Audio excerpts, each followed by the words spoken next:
Michael Carbajal against Baby Jake Madlala. Now you're about to watch an event that climaxes several storylines.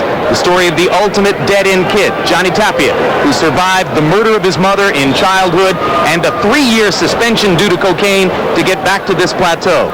The golden child, Danny Romero, whose father once trained Johnny Tapia in the same gym where he introduced little Danny Jr. to boxing.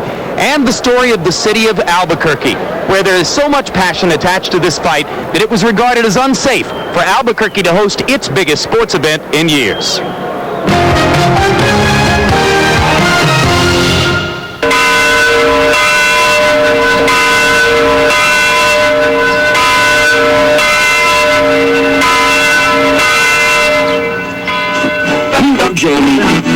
Well, good morning, New Mexico. Welcome to the Sports Line. This is Henry T., and you've got your sports leader, KDF 1150 AM in Albuquerque.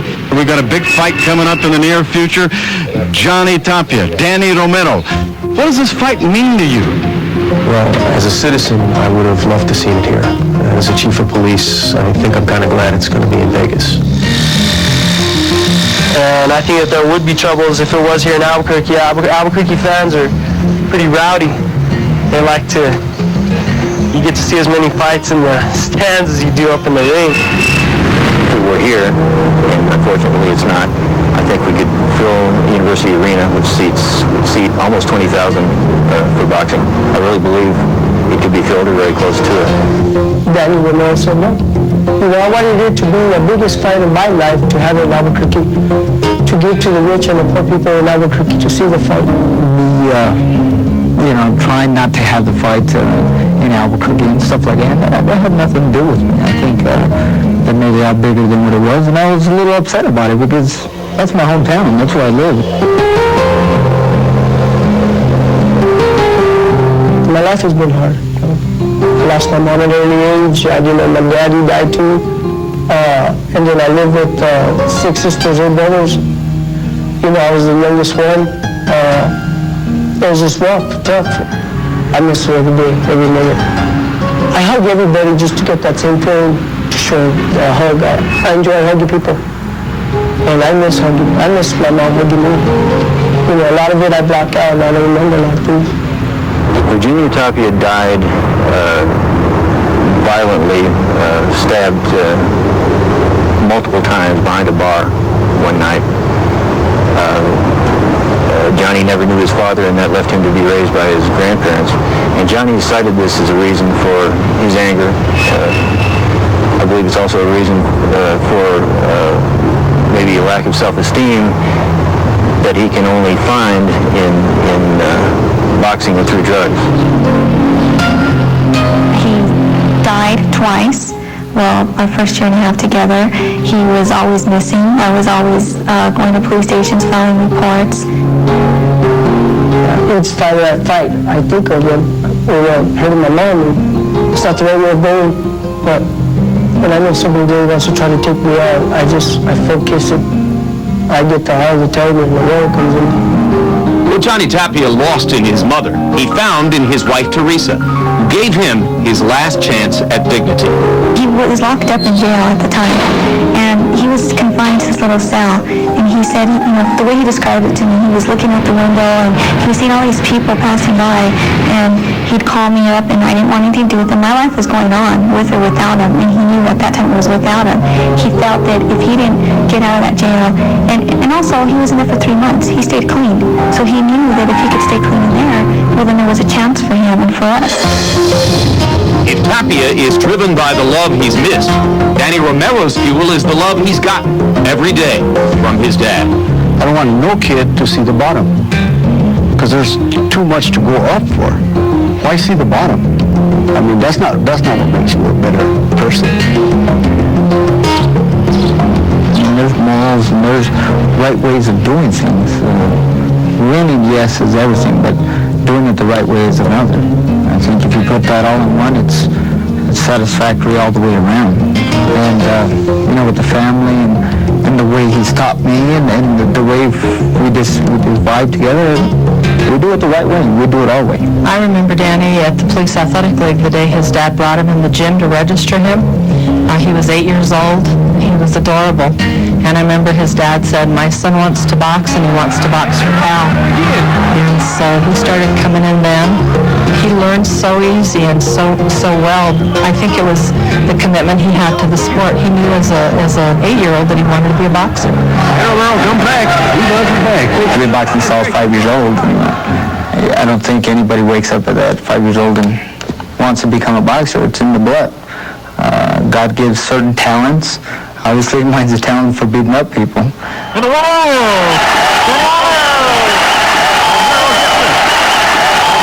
I've been a volunteer trainer all my life, and that's what I do. I don't want no rewards from it. I already got it. The icing of the cake is Danny Romero Jr. He's already done it all for me. Two sons of the same culture, one prodigal, one proud. Two lives whose streams and tributaries would naturally, inexorably, rush toward one another. When Johnny came back, it was a real blow to their vision of Danny being sort of the Prince of Albuquerque, having Albuquerque as his oyster. I think they had it all scripted, and when Johnny came back, it was like, hey, what are you doing in this movie? There's no part for you. I've stuck my hand out to the Romeros, and they left it out there. Embarrassed me, big time, in front of a lot of people. We have nothing against Johnny Tapia. We have a lot against his promoter. We don't have nothing against Johnny Tapia. He's a fighter that's in Danny's way, and we're going to take care of that July 18th. He's not going to be able to fight after this fight. That cheekbone's going to be broken. All the talk, all the hype for the fight is going to be brought down to me winning to begin with. So I have no problem with that. But now it's gotten to a point where I hate him. He's missed the point big time. And it bothers me because he can say, I hate Danny Romero. That's made him a rich man. And in another breath, he can say, please pray for me. I'm a real Christian guy, and it don't work that way. And I wish it wasn't that way. I really don't. I wish that it was like another fight, another best my way. It's just where I want it so bad. I feel it every night. I can't sleep. He's making this into a fight where it's, say he's going third round, third knockout, third round. You can't knock me out. I've been through too many things already, and I've been rounding up. Tonight, two children of the Mexican-American Southwest and the community that nurtured them both face a passionate and painful ceremony together. A prize fight in which the ultimate prize is respect. And Larry Merchant, one question must be asked in the wake of everything we learned from that piece.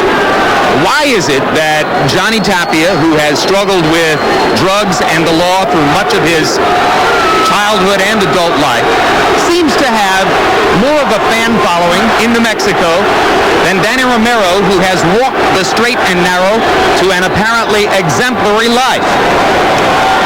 The only thing I can figure out, Jim, is that the wide and the crooked is more dramatic. It's a better story. Johnny Tapia is a compelling figure because he's battled his demons in public. He's a Horatio Alger for everyone who has been touched by drugs or who has been a dropout or the gang culture. By comparison, Danny Romero is born with a silver spoon, a poor family, but a very stable family with a father who showed him right from wrong. And besides that, he's talented, he's charismatic, and he's good looking. So in New Mexico, this is a showdown at KO Corral. This is Ali Frazier 1. And maybe it's Tapia Romero 1, although so much emotion has been spewed into this one that it's hard for a lot of people to imagine that a rematch is even conceivable. We'll see what happens after the bout. George Foreman, it wouldn't be Johnny Tapia if there weren't some crazy elements of his life coming in. He has the words "Mi vida loca" for my crazy life inscribed on the back of his trunks. And in this case, it's two trainers in the last few weeks. Hired Jesse Reed, fired Jesse Reed, came to Vegas to train with Eddie Futch. Now he brings back Jesse Reed. They're both good, strong-minded trainers. Is this good for him or bad? Well, my trainer, Charlie Shipe, would tell me often, listen, I'm doing the best I can, but when you get in that ring, you got to fight. So it's not about who's in your corner, it's what you got in your heart. And I think tonight we're going to have to show the right things because the two guys in his corner are masterful. They know the business of boxing, but also Tapia has the heart. They believe in the fighter because they believe in his emotional constitution. That's right, and you believe in a fighter believes in himself, number one. You get two people to believe in him also, you're going to have a tough hombre on your hand.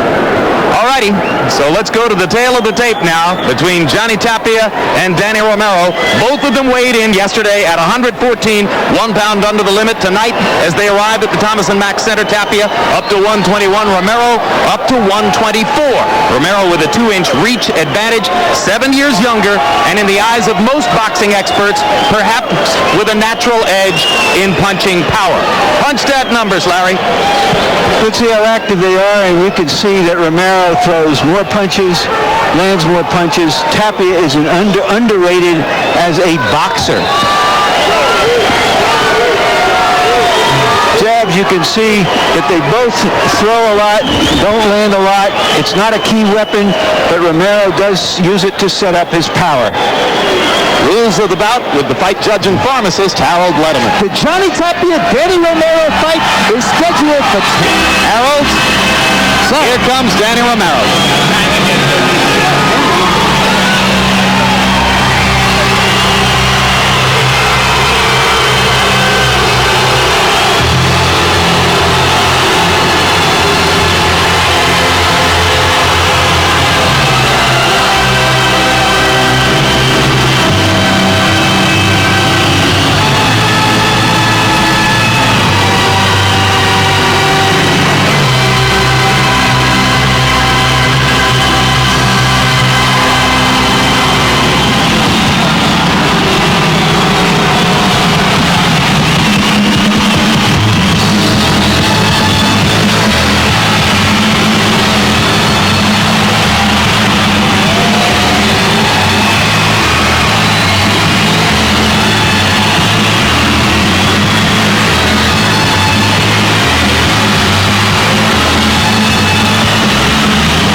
For Danny Romero, the only loss, a result of a freak eye injury in the first round against journeyman Willie Salazar.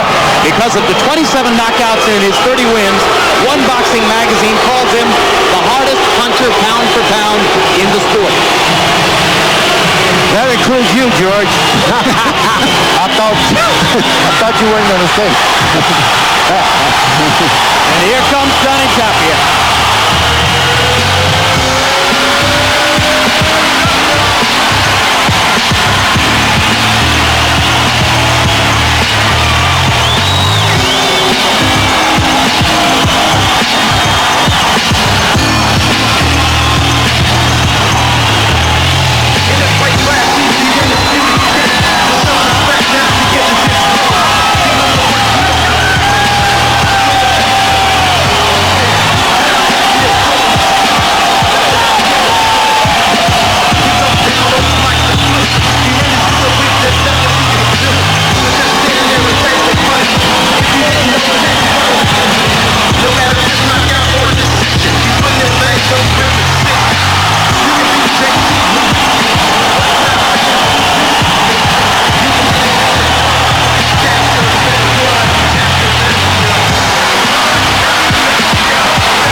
To describe the electricity in this arena as you look at Tapia's record, 40 wins, no losses, 2 draws. By the conventional standard applied to the 3 major governing bodies, Tapia getting ready to fight a reigning or former world champion for the first time in his career, but he would say to you, I've won bigger battles than anyone in the sport. Let's go to ring announcer Mark Firo for the official introductions. Ladies and gentlemen, Top Rank Incorporated and Cedric Kushner Promotions in association with Caesar's Palace, the home of champions in Las Vegas, and Budweiser, the undisputed, undefeated king of beers. This Bud's for you presents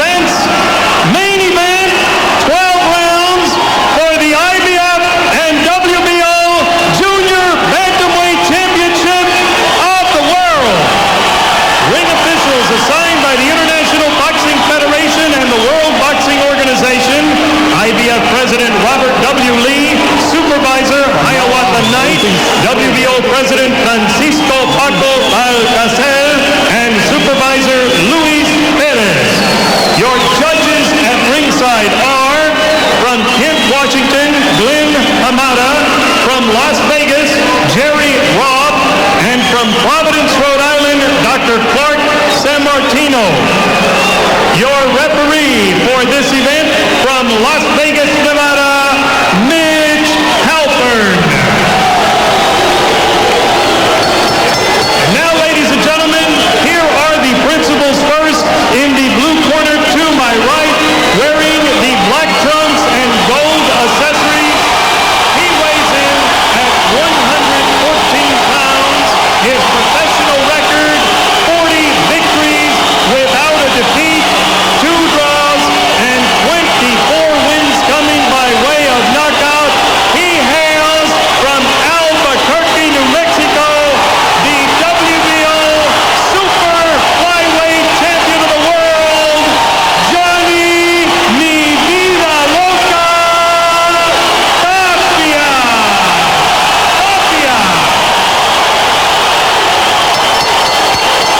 His opponent in the red corner, wearing the gold trunks, red accessories. He also weighs 114 pounds. His professional record, 30 victories, 1 defeat. He has 27 wins by way of knockout. He hails from Albuquerque, New Mexico, the IBF Junior Bantamweight Champion of the World, Danny Romero. 12 rounds for the IBF and WBO Junior Bantamweight Championship of the world. Come on out. Hey, Danny. Come on.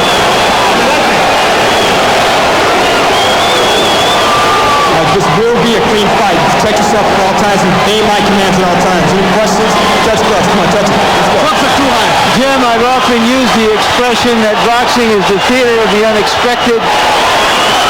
What would be unexpected now, given some of the events of recent weeks and months, would be a great fight without incident in or out of the ring, and that's what we're all hoping for. Over 10,000 tickets sold. More outside clamoring to get in even as the first bell is sounded. Last week we went to a so-called heavyweight championship fight which could never have sold this many tickets Or arouse any passion at all. and the passion here is thick enough for you to feel it. Round 1 begins. They waited years. Tapia loves to start fast. Romero will want to establish his technical superiority and his punching power early on. Tapia wants to lure Romero into a war. Tapia to the body and the crowd goes wild.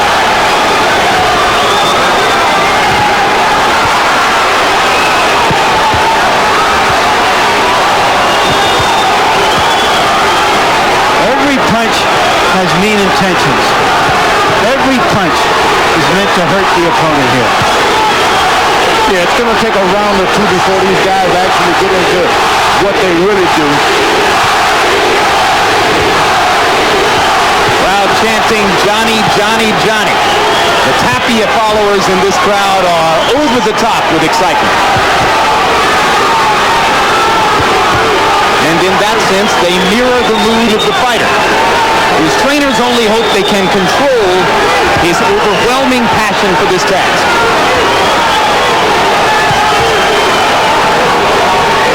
These early rounds will be just about burning energy and trying to get into a rhythm, right, George? Yeah, and you're trying to establish if I can touch him with my left jab like they said in training camp, if I can hit him with my left hook like they said, and these things don't happen for a round or two. Tapia saying earlier this week, Danny's going to be surprised that if he hits me, I'll laugh. Romero said he's going to laugh all night.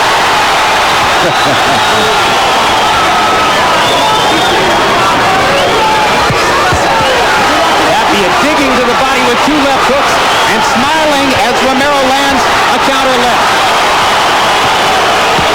Hard left hook inside by Romero. Tapia drops his hands and stares. Romero up and under with the right hand.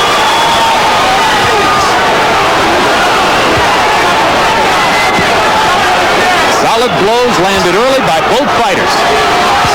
The Tapia Tapia seems to be ahead on power at this point. It would be wise of Romero to kind of jab to the body, jab to the head, and kind of get a little juice out of those balloons. Romero more the conventional fighter in style, and he loves to get the left hook to the body as well. Both fighters rely on that. Romero is actually cutting the ring out from time to time. He's dictating where Tapia is going to stand and where he's not going to stand. Tapia moves to the left, and Romero goes over there and says, no, you don't. Both fighters off to an energetic start in round one. Take him where you want to take him. Punch stat numbers in round one remarkably similar. Tapia 22 of 64, Romero 20 of 67. Romero relying a little bit more on the straight left jab. The object here is for Romero to get from side to side so he can get his left foot on the outside of Tapia's left foot and he can control things.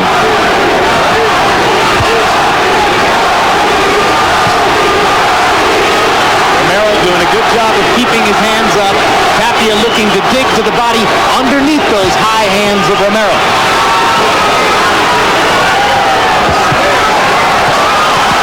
Good right hand inside by Johnny Tapia. And he ties up Romero as Danny steps in. Come on, let's go.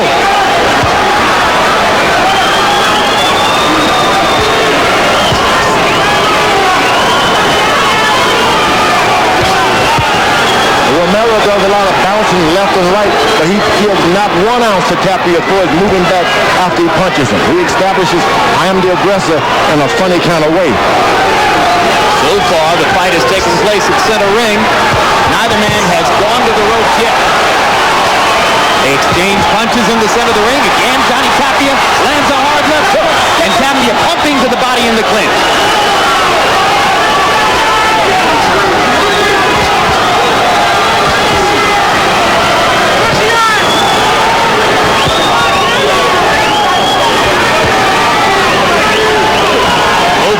Seem to have burned off the initial scenic energy buzz.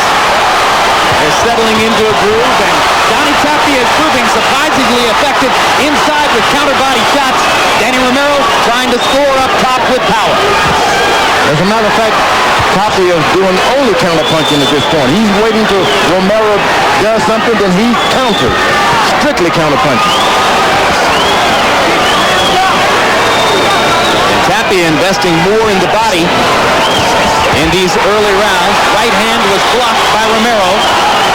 Crowd loved it, but it was right onto the glove.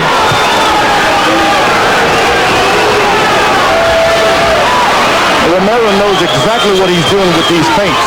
He goes down low, up high, and it creates a lot of muscle tension in Tapia, so he's better be careful. This guy is sizing him up for something big. Romero is sizing him up. This tells you something about youth boxing in Albuquerque. Look at how well-schooled both fighters are. Both have excellent left jab. That was a left hand, left right combination by Romero. By Danny Romero. Best combination of this round for Romero. Tapia again digging the left hook to the body, continuing to counter inside as Romero comes at him. Romero trying to block that Tapia left hook with his right elbow, and Johnny nods for the crowd as he comes back to the corner. Keep moving him around, huh? Keep moving him around. You keep moving him around. You're swinging the right hand. Okay, so it's not working. Okay. You might need to go like that.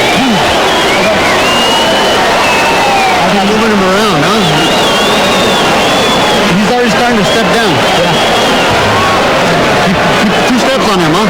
Okay. Big step back B, all right? Double and triple jab, and then your right hand behind it. You hear that, baby? Double and triple your jab and take that right hand behind it. All right? I like that right uppercut stepping over, baby. You'll knock him out with it. But keep digging that belly. Keep digging that belly. As I said earlier, Tapia is an underrated boxer. He's picking his spots. You see as he goes to the body there. And so far, his aggression has been very well under control, which is the secret to his success in this fight. In the first 2 rounds, by CompuBox numbers, Johnny Tapia landing more power punches than Danny Romero, and you can see that Harold Letterman gives the early going to Tapia. Joining us now at ringside, world welterweight champion Oscar De La Hoya. And Oscar, what a brilliant exhibition of boxing skills in the first 2 rounds by these fighters. It's a beautiful exhibition. These 2 fighters were made for each other. Johnny Tapia right now is fighting a very smart fight. He's sticking and he's moving. Right now, Danny Romero, he's trying to land that big bomb, but once he tries to throw those punches, Danny Romero is out. Johnny Tapia is going away, so he's fighting a very smart fight. Do you think that Tapia can continue to neutralize Romero's power? If he keeps his calm and cool and stay collective up in that ring, he will beat Danny Romero. And the crowd once again getting on the bandwagon for Tapia. Now, that's the first time we saw Romero respond to one of Tapia's feints. That's not a good sign. And Tapia, who, as you pointed out, was countering mostly in the second round, now starting to initiate some of these exchanges. And he starts it with feints. That's great for an experienced fighter. Tapia able to land the jab. Romero missing a little bit short. Johnny Tapia exploiting Romero so far, almost as though he has a reach advantage in there. The tail of the tape doesn't say so. Tapia able to land. Romero short with his punches, Oscar. He's using moves that I've never seen before, that I haven't seen from Johnny Tapia. He's doing very well. At this point right now, he's doing perfect. Great footwork by both fighters, but again, particularly Tapia. Yes, definitely. Johnny Tapia has been working in the gym. He's been working hard, and he's been learning in the gym, which is supposed to be the right thing to do when you're a world champion. The great sign about what Tapia is doing here is that he wants to win so badly that he's controlling the emotions that normally get out of control in the ring. But exactly, he's keeping his calm and his cool. He wants to make sure that he wants to give a good performance, but at the same time win this fight. He wants to please the crowd, but he wants to please himself. He wants to show that he is a good boxer, not only a brawler. In case you've just joined us, Johnny Tapia in the black trunks, Danny Romero in the gold, Oscar De La Hoya joining George Foreman and Larry Merchant and myself, Jim Lampley at ringside. 3rd round of this 115-pound world championship between the 2 fighters from Albuquerque, New Mexico. Tapia's doing a little smile and maybe a little overconfident because, believe me, he's playing with fire here. He got to win and be serious about it. Romero going back to trying to establish his jab, which seemed to be part of the plan in round number 1. You heard his dad telling him between the 2nd and 3rd rounds that he ought to dispense with the looping right.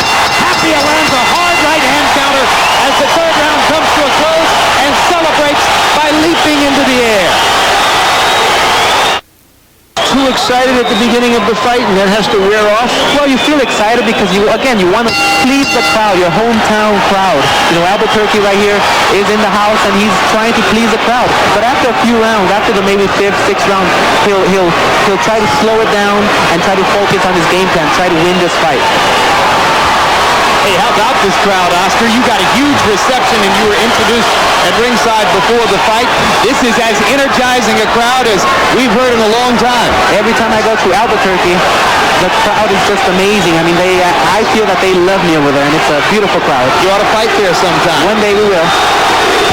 All right, Oscar, thanks very much for joining us. Thank you very much. Pleasure to have you here as always. We'll look forward to seeing you September 13 against Hector Macho Camacho. I will be there, and I will be ready. On TVKO. Tapia lands a left hook to the body. Crowd going wild. Romero seeming to try to get in closer in this round. Mitch Halpin pulls him apart to try to prevent any butting. Danny Romero attempts to close the space between himself and Johnny Tapia. Yeah, that was a little holding that a lot of people couldn't see. Unnatural things going on, so don't make too much of that. But with Romero stepping in closer, now that right hand looping across the top begins to land. In the first 3 rounds, Johnny Tapia landing power punches at twice the rate of Danny Romero. So Romero has got to close the gap and make his physical presence felt in the fight. Well, Tapia's done a lot of good fighting so far in the ring. As the fight goes round for round, he's better be willing to hold this tiger off. Tapia continues to dig to the body with the left hook, hoping to sap Romero's strength as they go toward the later stages of the fight. And it looks like he's establishing his will in the fight now. The first couple of rounds, Romero was establishing his will. Things have changed.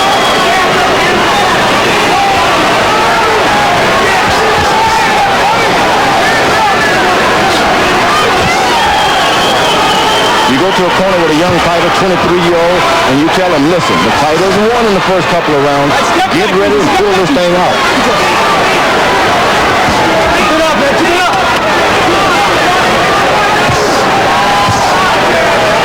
Now Tapia is starting to establish a stiff left jab. It's something Jesse Reed was working on him with at the training camp up at Big Bear. Commit to the jab, drive it through the head of the opponent. There's seldom you see these guys using a stiff left jab other than Oscar De La Hoya. Yeah, Oscar commits to it. Oscar's got the best stiff left jab in the business now. Better than yours, George? I believe so because he can throw so many more.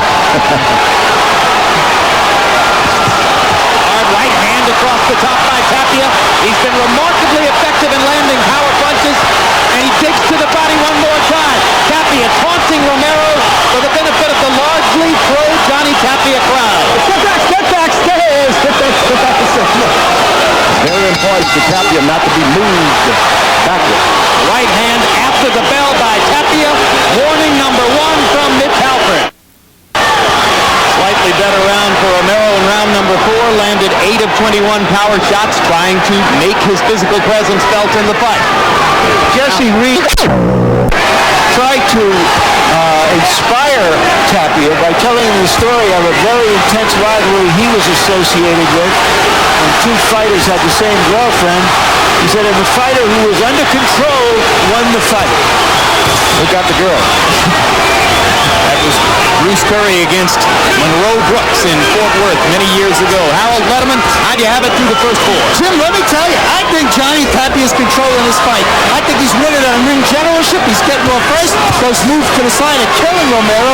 He's digging out left hook to the body constantly. I think he's got Danny out of his rhythm. I think this is all Johnny Tapia. I think he's doing an absolutely great job and real good hand speed. And as you spoke, Harold, Danny Romero trying to turn it around, twisted Tapia's head aside with a hard right-hand shot, one of his most effective punches so far. And I really think the opposite because Tapia is doing a lot of playing around, dropping his hands, smiling. A fighter will do these things sometimes because something is wrong somewhere. I scored the first round even in the other rounds for Tapia. Tapia landing a counter right hand and a right hand up and under. Romero stepping in closer, making himself a little bit more available as a target, trying to land his own power shots, but giving Tapia the chance to counter.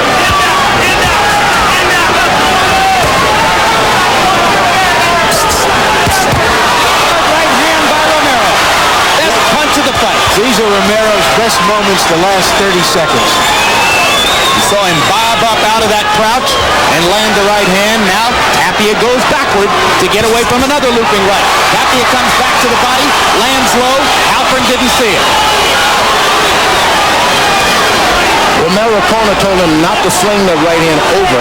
Try to make it come straight down in the middle there. Good right hand by Romero. The good thing about Romero, once he lands that right hand, he steps completely over to the left hand of Tapia, so he's out of range for a counter right hand. But those right hands have shaken lesser men than Johnny Tapia. Tapia is taking those punches well. Doesn't want to take too many of them, but he has taken them well. Solid left uppercut inside by Johnny Tapia as he stepped back into the business. Romero stepping away from Tapia's right hand, but making himself available to Tapia's counter left to the body, and now Romero lands low, and Halpern does see that one, and Tapia goes back to the left hook to the body. And for the first time this round, we've seen Tapia's back hit those ropes. First time. Yep. Back to the ropes, which is a good, interesting change. Solid right hand by Romero, countering inside to punctuate his best round of the fight, round 5. Watch Romero with the right hand, comes up out of the crouch after a Tapia flurry, and Romero went back to his corner with a little grin on his face as though he had discovered something. Let's see if he can perpetuate it in this round, whatever it is. Slight swelling around the outside of the left eye of Danny Romero. That's the eye that was fractured in his fight with Willie Salazar. Let's see if it amounts to anything. You see Harold Letterman's scorecard through 6, with Tapia still in command, but Harold gave the 5th to Romero. I have it 3-1-1 at this point.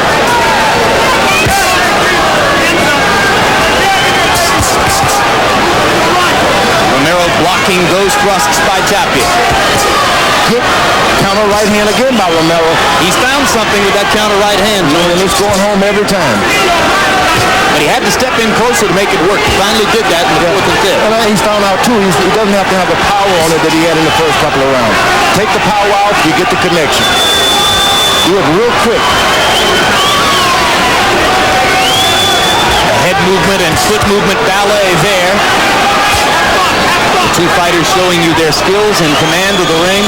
Tapia going back to the left hook. Romero not giving him a chance to land as he holds his fire for the moment.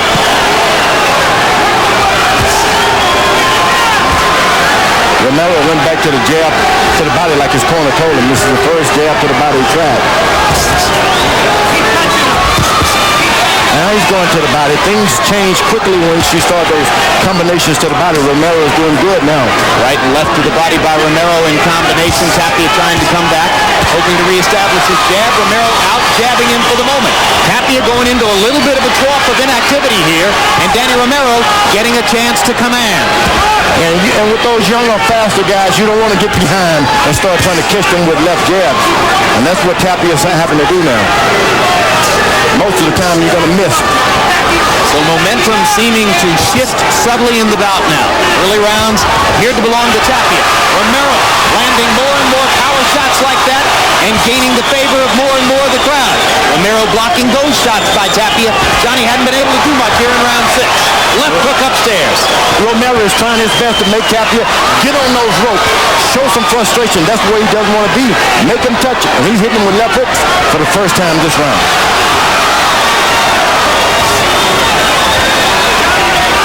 Another left hook that backs him up. Romero partisans in the crowd begin to scream and cheer, as did the Tapia crowd earlier. And that's the mark of a good fighter. You have something in your bag that the guy hasn't seen all night. He hasn't seen that left hook by Romero. Well, we saw Romero when he won the title, George, be able to change his strategy in mid-fight, which was amazing for a 20-year-old at that time. So he's got a lot of resources. Forward upper hand, right uppercut by Romero. That was a tremendous round for Danny Romero. As you heard, at least 3 different voices in Johnny Tapia's corner. There is always only one voice when Danny Romero sits and listens. Romero more than doubled Tapia on power shots in the 6th, and he starts the 6th with a right hand. Ball's up the canvas. Come on, keep him up. His glove hit the canvas, but Halpern's not going to rule it a knockdown. He warns him not to put his gloves on the canvas when he clowns. He could have ruled that a knockdown. Believe me, in a way it was a knockdown because that punch hurt Tapia. And he played around and touched his hand to the glove. Harold, do you think that was a legal knockdown? Jim, let me tell you something. He could have called it a knockdown, you were right. But it was obvious that Johnny Tapia was clowning, and Mitch Halpern, being the good referee he was, just warned him and said, quit fooling around. He didn't get down on the end of a punch. It's true that he touched it with the canvas, but... That's good. A reasonable call by Halpern. And Danny Romero establishing power shots again in the first minute of round 7. So Tapia goes back to trying to counter. Tapia was fighting a much better fight when he was counterpunching, not using too much of the ring. Now he's starting to use a lot of the ring, trying to be the aggressor, and he's being caught. As his corner told him, he's pot-shotting you.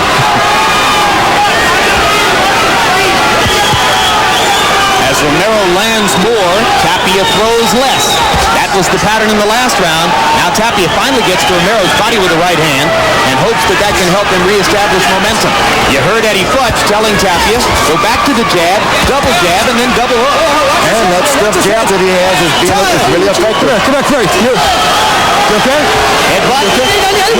Accidental headbutt. Headbutt. You all right? You guys all right? Let's go. Come on. No, you heard what Tapia said. You all right, Danny? I think they're beginning to develop a greater respect for one another, that's for sure. Well, there's no greater respect than two fighters who've been in giving their best shots at each other. Crowd tries to lift Tapia. Tapia's starting to reach with a lot of shots. And that's what you don't want to have as a guy who's been established himself as the power puncher in the fight. Don't start reaching. That left hook hurt.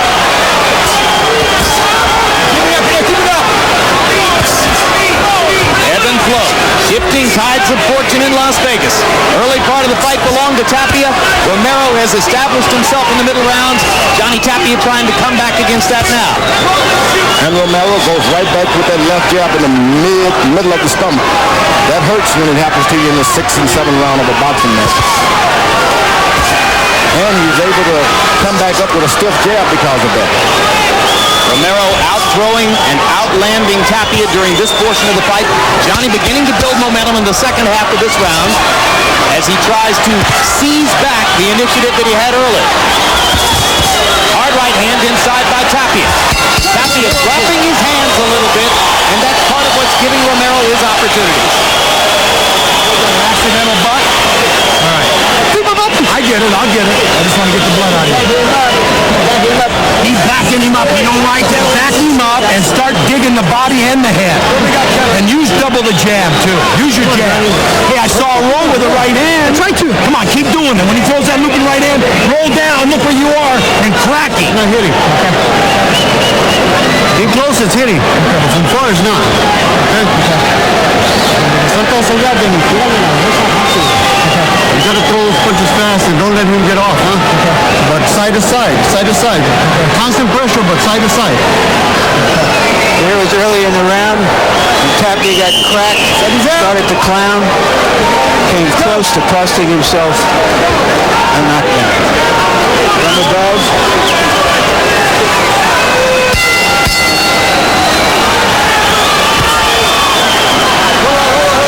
Tapia turning to Halpern and saying, hey, we butted again to start the 8th round. 8th round out of a schedule 12. Harold Letterman, how do you have it through 7? Jim, 67-66, 4 rounds to 3, Johnny Tapia. I think he's got that big early lead, and that's what's keeping him in the lead. But I'll tell you something, 5, 6, and 7, I gave to Danny Romero. He's starting to pick up the pace. Look at that, he gets off first constantly, he backs Tapia up, and he's taking Tapia out of his game. Shots like that will win this fight. Romero getting off first, turning it around. I have it 3 rounds for Tapia, 2 Romero, 2 even. The judges at ringside are from Kent, Washington, Las Vegas, and Providence, Rhode Island. Johnny Tapia goes back to digging to the body, particularly with the left hook. So effective for him early in the fight. Tapia reestablishing himself here in this 8th round. Romero is thinking, coming in closer and closer with that right hand 1-2 combination. There it is again.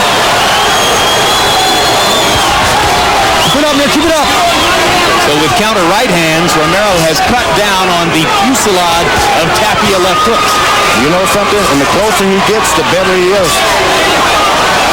He's at the point where Tapia is worried about his right hand, Romero's right hand now. He's cut the space between him and Tapia almost in half from where it was back in rounds 1 and 2. Yeah, you get closer and you start doing a lot of things you've practiced in the gym. Left hook lead by Tapia. Tapia not starting off with the jab perhaps as much as his corner would appreciate. Remember, Eddie Fletch, Jesse Reed, both classical training types. They like to see a guy work behind the jab. Yep. The folks at home can count the times Tapia's body is starting to hit the ropes. And that does nothing but fire up Romero. Because that's what he tried to do early in the fight. To rail him into the ropes. Good left hook to the body by Romero. Tapia comes inside, manages to land the left hook up top. Romero with a straight left hand as they back away from each other. Romero misses with the right. Tapia measuring and looking for a chance to go back to the left hook.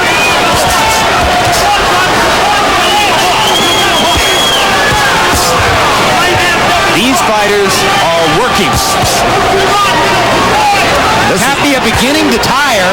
Every time he shakes his arms like that, George, he's trying to relieve tension from his arms. You know, because this Romero's giving a lot of feints.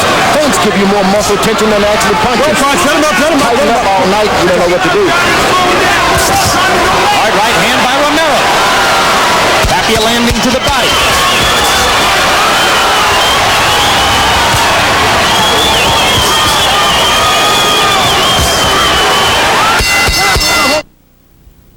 Spirited, high-class boxing match. It's going to come down to the 4 championship rounds, 9, 10, 11, and 12 upcoming. Romero's corner gave him the go-ahead now to start putting together a lot of punches, which means he's going to have to step forward and not worry about the counter-punching. And it's effective. Romero lands the left hook. Tapia gets a left hook into the body. Good left hook by Romero. That's all right, come on, keep those heads up. Tapia's corner asking him to jab, and still he doesn't reward them for that. Not jabbing nearly as much as he did in the first few rounds when he had the initiative in the fight. No, that Romero never stops. He doesn't be still. Whenever he's still, Tapia makes him pay. So as long as he's moving around, he's in safe. You got to start out tending to doubt a guy who's been trained his whole life by a police athletic league volunteer trainer. But Danny Romero has it all. Now here comes Tapia. The one time that Danny Romero decided to stand still, he started to pay for it. Tapia came alive and brought the crowd with him. Good right hand by Tapia. His best punch in several rounds.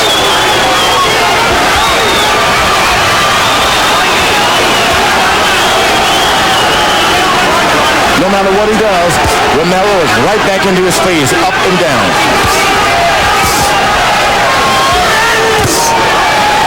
Tremendous discipline shown here by Danny Romero. It didn't go well for him in the early rounds, but he stuck to the task and began to chip away and find his opportunities. Good overhand right and counter right. Doesn't look like there's truly any bad blood with those guys. Nope. It looks now as though they respect each other enormously and are fighting a tactical boxing match. That's right.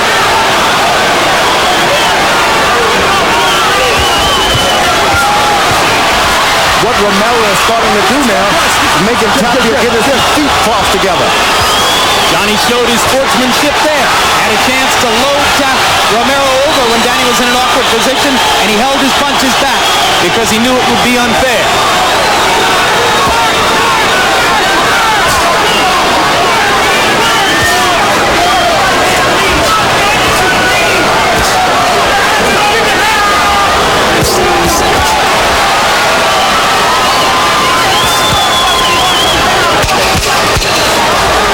As we go to the closing rounds, Johnny Tapia has a vast edge in experience. He's been this deeply into a prize fight many more times in his career than has the younger Danny Romero.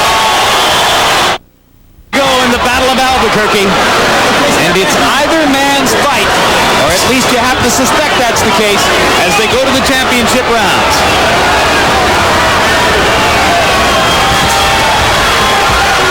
Now Tapia is able to use his footwork, moving out of the way, and establishing that stiff left jab again.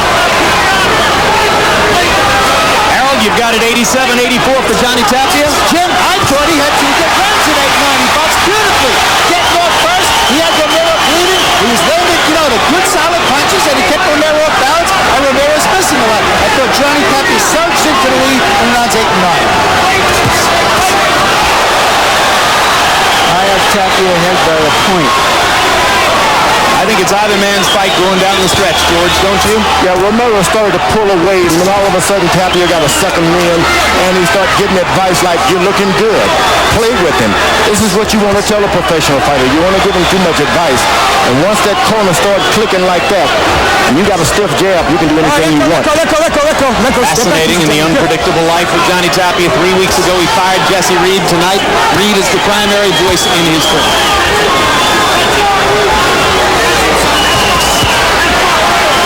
Straight right hand landed for Romero.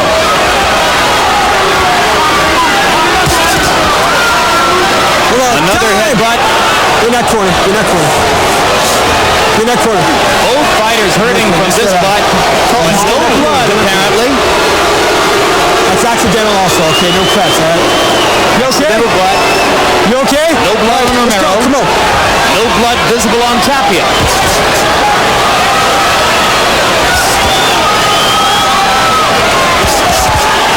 Hard right hand by Romero.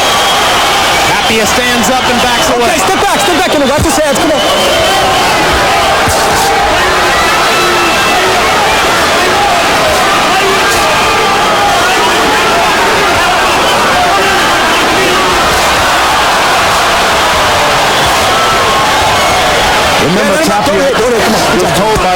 they gave him the green light to play with him. So, and he's doing as much. Great right hand by Tapia as Romero charges in. Tapia commanding the space in the ring and lands another right hand over the top. Romero chasing back without effect.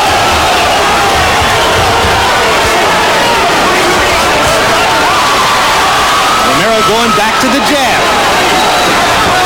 Trying to regain his command over the space in the ring. Now Romero is trying to reach with that overhand right. He's not thinking about where it's going. He's not watching it. He's just throwing it. Early on, he was calculating and he had it all measured. Romero just missed with the long right hand. Tapia showing you he's got his energy left. Both fighters tremendously conditioned with great stamina so far.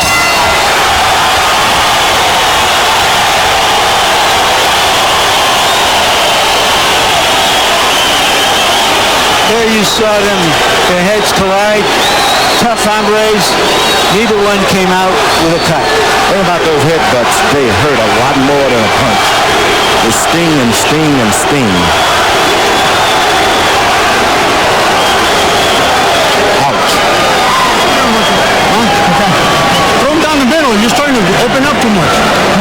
Throw him down the middle, huh? It's straight right hand, left hooks. Not around, huh? You gotta throw straight right hands at him when he's stepping in. You're getting too close. You never get too close with it. Right hand and drill him with that uppercut on the right side. Albuquerque, I'm your champion, big bear. Hi, love you. Stay here, deep breath.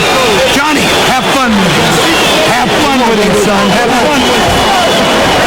I've never heard a corner tell a fighter to have fun. Do you think he means to clown with him, George? No, they're trying to tell him in his own words, relax. You're the man out there. We believe in you. So go out there and do what you do and have some fun with it. That's the best advice you can give an experienced fighter. Especially when you haven't been in training camp a long time with him. Especially a guy who genuinely loves to fight as Johnny Tapia does. You know what I find myself wondering, guys? All the people in Albuquerque have been building up to this for years, investing their emotions in these two men. And we have a fight that's a beautiful boxing match, but I wonder if it will really satisfy them if it doesn't come to a final conclusion. Well, it should, because it's been a marvelous demonstration of the trained skills of the two fighters. I'm not sure that everybody interested in this fight understands trained skills. This has been a dynamite fight. It's been a terrific boxing match. Oh, man. Hard left hook to the body by Tapia. Crowd trying to lift their man. Danny Romero hanging in. Oh, that was your left hook. Kind of under like with. When you start getting close and not having to throw with energy, you got things in hand. Tapia clowning a little bit, giving the crowd something to have fun with too.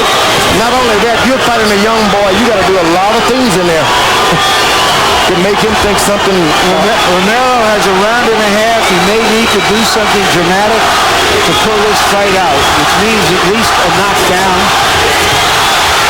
And he doesn't look like he can get it. Don't count out the possibility of a Romero knockout late. He has twice in his career knocked out opponents in the 12th round. You don't see it all that often. Now Tapia is starting to get his shoulders into the fight. Where not only he's having to run away as before, he's just turning his shoulder slightly. Once a fighter gets that kind of leverage and that kind of confidence, it's hard to get him with a good shot. Jersey Joe Wildcat. Tapia leaving his hands down. Romero taking advantage to pop jabs into Tapia's face. Johnny clowning. Danny scoring. Easy, gentlemen. Easy. Watch those hands. Come on.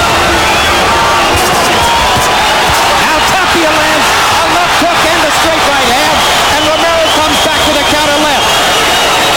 Blood from Romero's nose. And you heard Harold Letterman say that blood on Romero was one reason he gave round 9 to Tapia. Let him up. Don't punch. A lot of blood coming out of Romero's left nostril.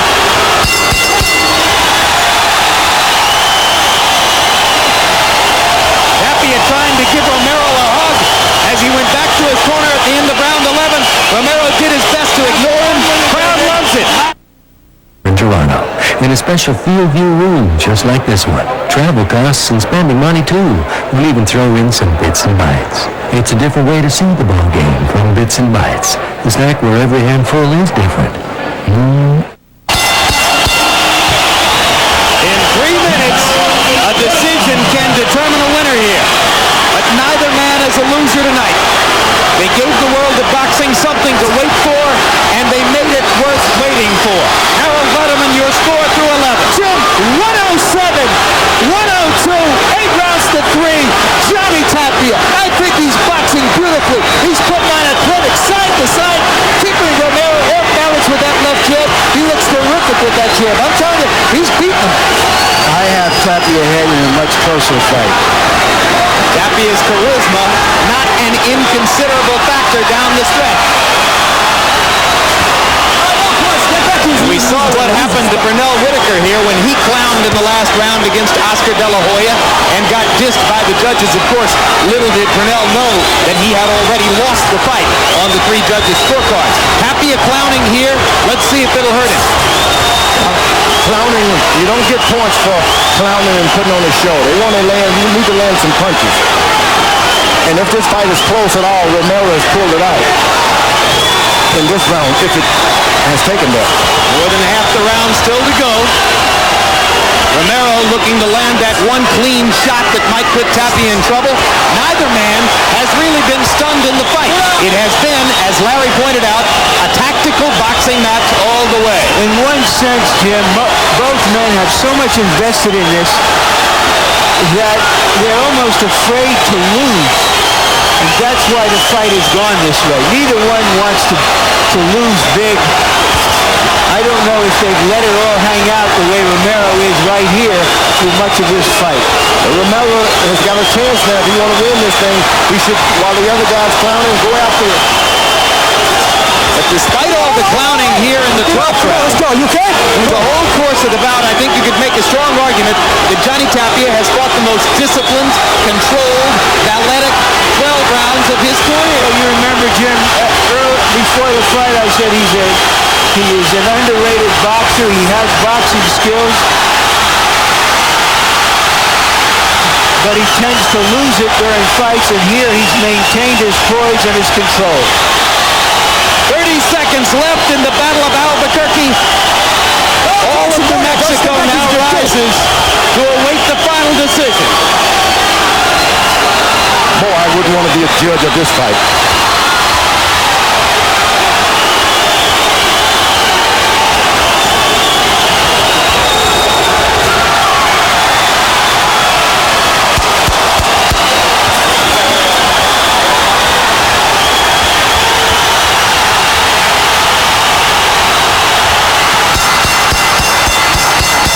Good round for Romero. Tapia's trademark backflip. Let's wait and see what the scorecard said. Danny Romero got in a hard shot in the closing seconds, which may have put the postscript on a victorious round 12 for him. I have it a draw, but the 2 rounds I called even. If the judges gave it to either guy or either fellow got both rounds, that man will win, and that presumably would be Tapia.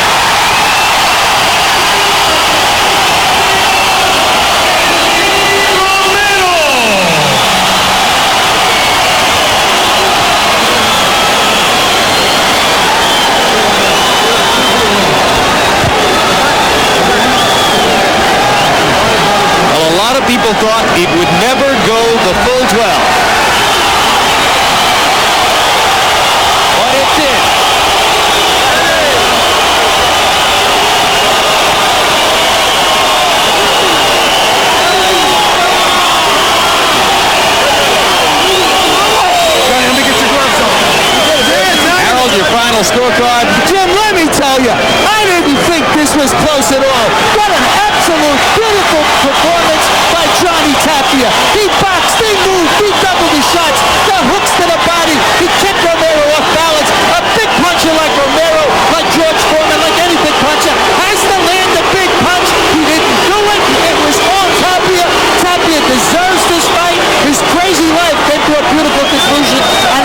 called by referee Mitch Halpern. Let's go to ring announcer Mark Barrow for the official decision.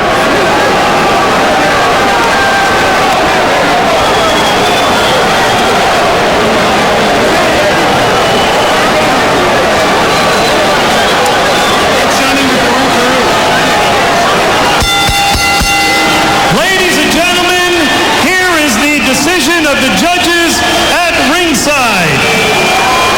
Judge Dr. Clark San Martino scores it 116-112. Judge Jerry Roth scores it 116-112. Judge Glenn Hamada scores it 115-113 to the IBF and WBO Junior Bantamweight Champion of the World, Johnny Tapia.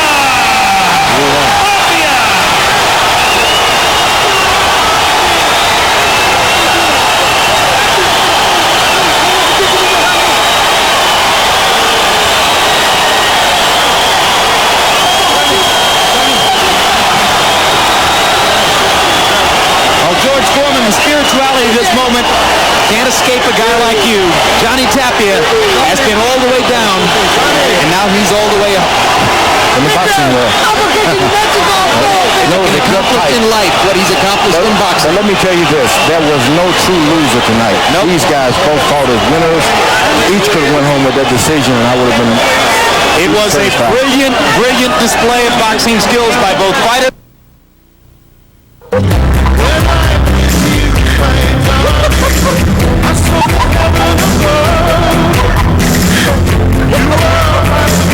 Introducing the new Schick FX Performer, the all-razor with revolutionary flexible blades that bend to hide the contours of your face.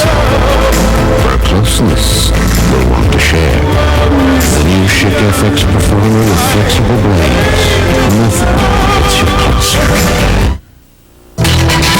Boxing on TSN is brought to you by Budweiser. For all you do, this Bud's for you. And let's go to Larry Merchant now for a word with Johnny Tapia. Larry.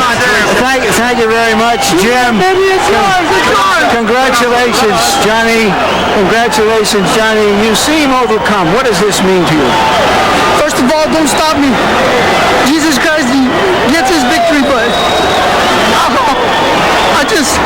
I've overcome everything, and I give all the thanks to the Lord Jesus Christ. What won the fight for you?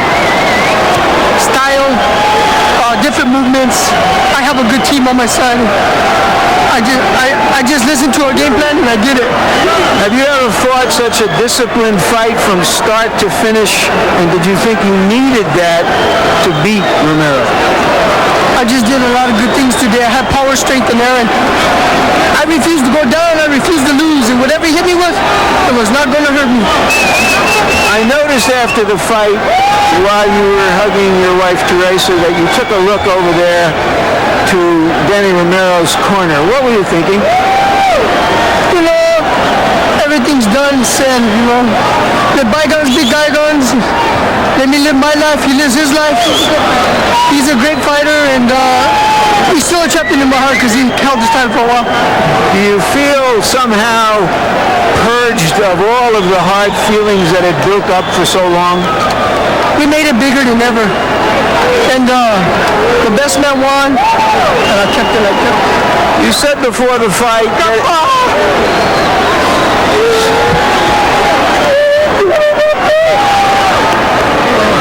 You said before the fight, Johnny, that you would be a free man after this fight. Well, what did you mean by that? I haven't been a free man since I've been 1 year old, man, and I've lost a lot of my life, and I struggle fought to keep my dream alive. Me and my wife got a good game plan. I don't know what to say right now. I did what I had to do, and I did it successful. Thank you very much for an outstanding fight, Johnny Tapia. Jim? All right, thank you very much, Larry and George. After everything that's happened in the sport recently, is this not a great night for boxing. We in boxing, we needed this fight a lot more than Tapia and Romero did. We needed an excellent fight and an ending like this. Very happy for Tapia. Yeah. The gentleman whom you saw hugging Johnny, incidentally, in the middle of the interview with Larry Merchant was his grandfather, who along with his grandmother raised him after the murder of his mother. He said years ago, if he ever won a world title like this, he'd dedicate it to his grandparents. And you saw the beauty of the love between those two. Now, this guy has been through he's been through everything, and now he's come out a winner, and he needs a lot more. Like I said earlier, boxing needed that fight. And let's hope he truly, deeply feels the respect he expresses for another guy who won tonight with a great performance, Danny Romero. Not a winner in the ring, but a winner in life. And let me tell you, he's topped in my list. I think there should be a rematch in 2 years. Well, maybe there will be. Let's go up to Larry and find out. All right, once again, thank you, Jim, and congratulations to you for an outstanding fight. Danny, was he better than you thought as a pure boxer? Did it make it too tough for you to land your big shots? I thought I won. There was a few things maybe I could have done a little bit better, but hey, I guess that's the way they want to happen, and that's the way it goes. I just go on and do my own little thing, Obviously, you're very, very disappointed. What does this fight mean to you, finally getting it out of the way, something that had been built up for years in New Mexico? Hey, it didn't come out like it should have, but hey, like I said, more power to him. He's the guy now, so I'm going to go back and see what I'm going to do. Was he able to absorb your punches better than you thought he could have? No, I had a game plan going into the fight, and that was nothing about power punching. It was more boxing, as you've seen. Maybe that's the way it happened. Were you surprised that he was able to be disciplined throughout the fight without getting emotional and getting into big exchanges with you? I kept, I kept my course, stayed on my tunnel vision. I done what I had to do, and I thought that was good enough. Do you think that this will finally cool all of the hot passions on either side? I have no idea. Do you want to fight him again? Of course. Right now, I just want to go relax and sit down and enjoy the better things in life. Thank you very much. You're one of the better things in life, Danny. Jim?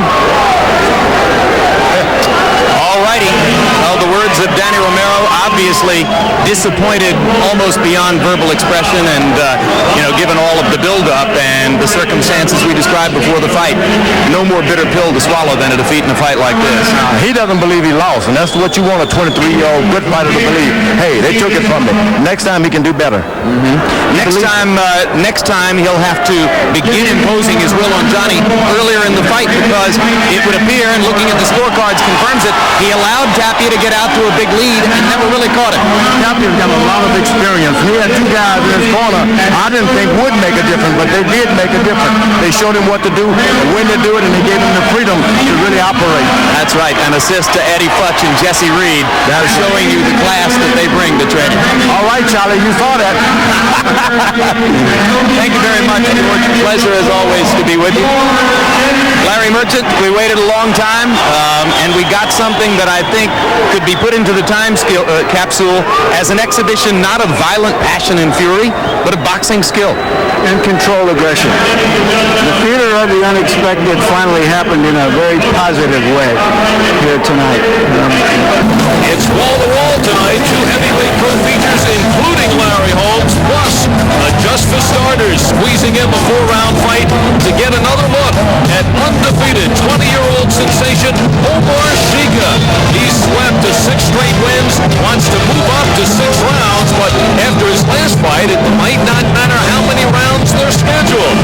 Against a tough, aggressive 5-2 Bert Burgess, and at the opening bell, Burgess went right after Omar. Omar said, "Let's rumble."